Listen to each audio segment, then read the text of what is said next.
പൈസ പൊട്ടിച്ചാൽ മുതലാവും. എടാ ശരിക്ക് GTA ഗെയിമിന്റെ ഉള്ളില് എത്ര 10 ലക്ഷം റുപ്യ ഇൻവെസ്റ്റ് ചെയ്തോളൂ. എത്ര ലക്ഷം എനിക്കറിയില്ല. കുറെ ലക്ഷം ഇവൻ ഇൻവെസ്റ്റ് ചെയ്തു. വണ്ടി എടുക്കാനായാലും അതിൽ പ്രൈവറ്റ് ജെറ്റ് എടുത്തിട്ട് ഓന്റെ പേര് അതിന്റെ മുകളിൽ എഴുതുക, ഈ മാൻഷൻ എടുക്കുക, ബംഗ്ലാവ് വാങ്ങുക, അത് വാങ്ങുക, ഇത് വാങ്ങാം. അതും ഗെയിമിന്റെ ഉള്ളിൽ പൈസ അല്ല, ഗെയിമിലെ പൈസ അല്ല, ഗെയിമിലെ പൈസ അല്ല, റിയൽ മണി ഗെയിമിലേക്ക് ഇട്ടിട്ട് ഗെയിമിലെ പൈസ ആയിട്ട് കൺവേർട്ട് ആക്കും. എന്നിട്ട് അതിൽ ഗെയിമിലെ സാധനങ്ങൾ വാങ്ങും. അങ്ങനത്തെ ഭ്രാന്തന്മാര്. നല്ല ഇൻവെസ്റ്റ്മെന്റ് ഞാന്ന് അല്ലല്ല GTA 5 ഇൻവെസ്റ്റ് ചെയ്യുന്നതിനെ കുറിച്ച് എനിക്ക് താല്പര്യമില്ല. GTA 6 ഇറങ്ങാൻ ഇൻവെസ്റ്റ് ചെയ്യാം. ഞാൻ ഒരു കാര്യം പറയാം, GTA 5 എന്ന് പറഞ്ഞാൽ വേസ്റ്റ് ഇൻവെസ്റ്റ്മെന്റ് ആണ്. അതിൽ ഇൻവെസ്റ്റ് ചെയ്തിട്ട് കാര്യമൊന്നുമില്ല. GTA 6 ഇൻവെസ്റ്റ് ചെയ്താണ്, അതായത് റിയൽ മണി നമുക്ക് ഇൻവെസ്റ്റ് ചെയ്യാൻ പറ്റും. അതായത് ഇപ്പോൾ ഫോർ എക്സാമ്പിൾ അടുത്ത പോലെ GTA 6 ഇറങ്ങുന്നു. ഓക്കെ, GTA 6 ഇറങ്ങി GTA 6 അത്രയും റെക്കോർഡ് കളക്ഷൻ, റെക്കോർഡ് സെയിലായിരിക്കും നടക്കാൻ പോകുന്നത്. എല്ലാവരും വാങ്ങും, വലിയ ഒരു സെയിലായിരിക്കും നടക്കാൻ പോകുന്നത്. അതോടുകൂടി ആ ഗെയിമിൻ്റെ ഒരു വാല്യൂ ആ ലെവലിലേക്ക് എത്തും.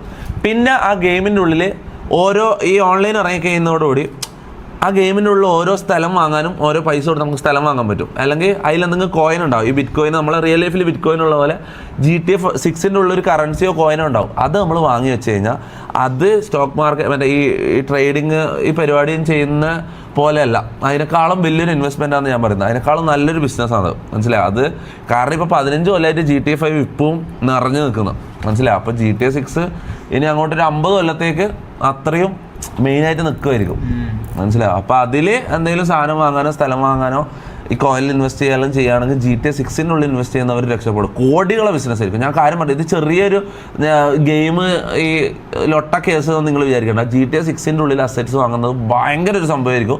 ഞാൻ എന്തായാലും ഒരു മിനിമം ഒരു നല്ലൊരു എമൗണ്ട് തന്നെ ഞാൻ ഇൻവെസ്റ്റ് ചെയ്യും. നല്ലൊരു എമൗണ്ട് ഞാൻ എന്തായാലും ഇൻവെസ്റ്റ് ചെയ്യും. കണ്ട ഇങ്ങനെയുള്ള മണ്ടന്മാർ ഇതെല്ലാം ഉടായ്പാന്ന് വിചാരിച്ചിട്ട് നിൽക്കുന്നത് നമുക്ക് നല്ലതാണ്. നമ്മൾ കുറച്ച് ആൾക്കാർ ഇങ്ങനത്തെ ഇൻവെസ്റ്റ് ചെയ്തത് നമ്മൾ നാളെ കയറി പോവാ, മനസ്സിലാ? പണ്ട് ബിറ്റ് കോയിനിൽ ഇൻവെസ്റ്റ് ചെയ്യുമ്പോൾ എന്തെല്ലാം പറഞ്ഞത്? ഇങ്ങനത്തെ മണ്ടന്മാരാണ് അങ്ങനെ പറഞ്ഞു. പണ്ട് ബിറ്റ് കോയിന് $1 ആയിരുന്നു, $10 അത്രയായിരുന്നു. 1000 രൂപ 2000 രൂപ ഒരു ബിറ്റ് കോയിൻ. ഇപ്പോൾ ഒരു ബിറ്റ് കോയിന് 1 കോടി. എന്തായി? ഇങ്ങനത്തെ മണ്ടന്മാരിൽ അന്ന് വാങ്ങണ്ടെന്ന് പറഞ്ഞിട്ടുണ്ടാവും. അതാണ്. അപ്പൊ ഞാൻ പറയുന്നതെന്ന് വെച്ചാല് എന്ത് കാര്യം നാളെ മൊത്തം നമ്മൾ വിചാരിക്കാത്ത ലെവലിലേക്ക് അത്ഭുതകരമായിട്ട് മാറാം, മനസ്സിലാവും? അപ്പം GTA 6 എല്ലാം പറഞ്ഞാൽ അത്രയും പ്രോമിസിങ്ങും കൂടിയാണ്. അപ്പം ഞാൻ എന്തായാലും GTA 6 ഇൻവെസ്റ്റ് ചെയ്യും. സ്ഥലം വാങ്ങിയിട്ടായാലും കോയിൻ വാങ്ങിയിട്ടായാലും അല്ല, അതിലുള്ള വേറെ എന്തെങ്കിലും അസറ്റ്സോ കാര്യങ്ങളോ വാട്ടവർ, അതിനെന്തായാലും വാല്യൂ കൂടും.